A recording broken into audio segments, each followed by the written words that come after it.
CPP is a compulsory program. It would be analogous to Social Security. Every working Canadian contributes to it. And it's a promise.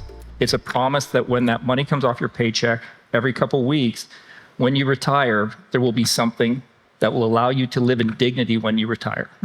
At a time when you're most vulnerable in life, that you can count on this to be there and to be there as long as you live.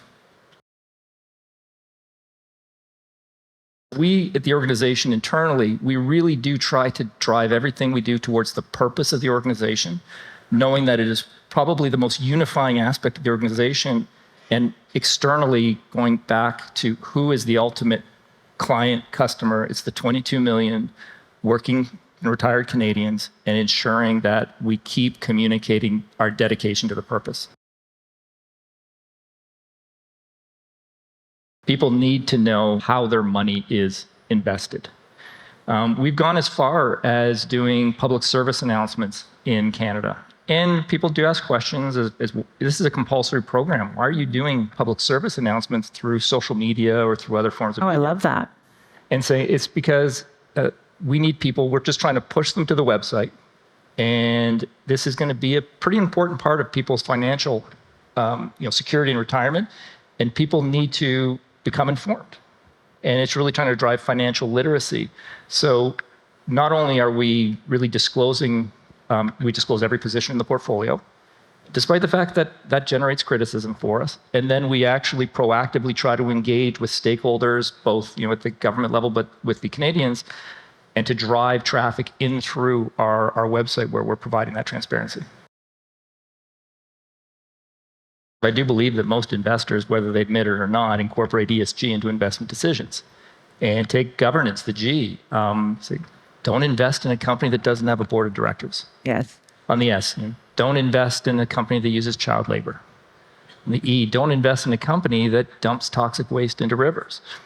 And we were quite explicit, we will incorporate ESG into investment decision making. But again, my personal perspective and how the organization thinks about it is, ESG is something that every organization needs to decide where they're going to calibrate on each one of those dimensions. They need to reflect on what they're solving for, what their purpose is, what their objective is, and decide where they're going to calibrate.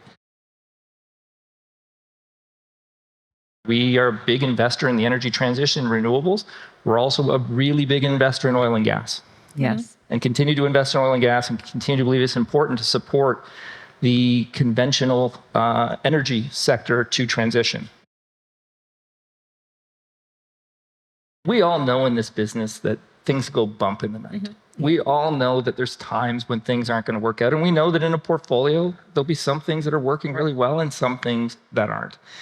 And what we all ask for, and I think it's kind of expected, is that bad news travels fast. And I think where we have been disappointed, and it's probably caused real damage to the longer term relationship, is when performance has not just been open and honest.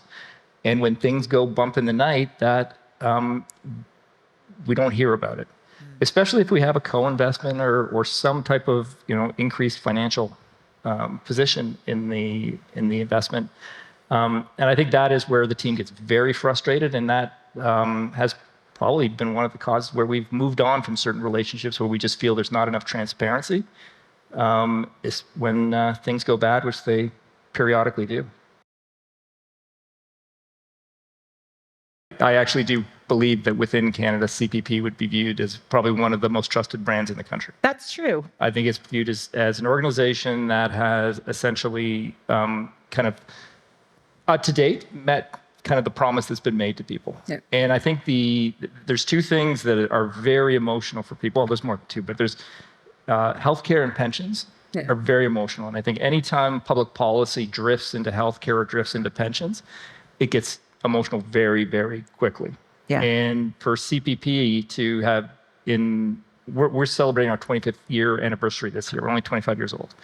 We got our first check 25 years ago for $12 million. Wow. Oh my God. And what are you up to now? Over 600 billion. That's incredible. Yeah.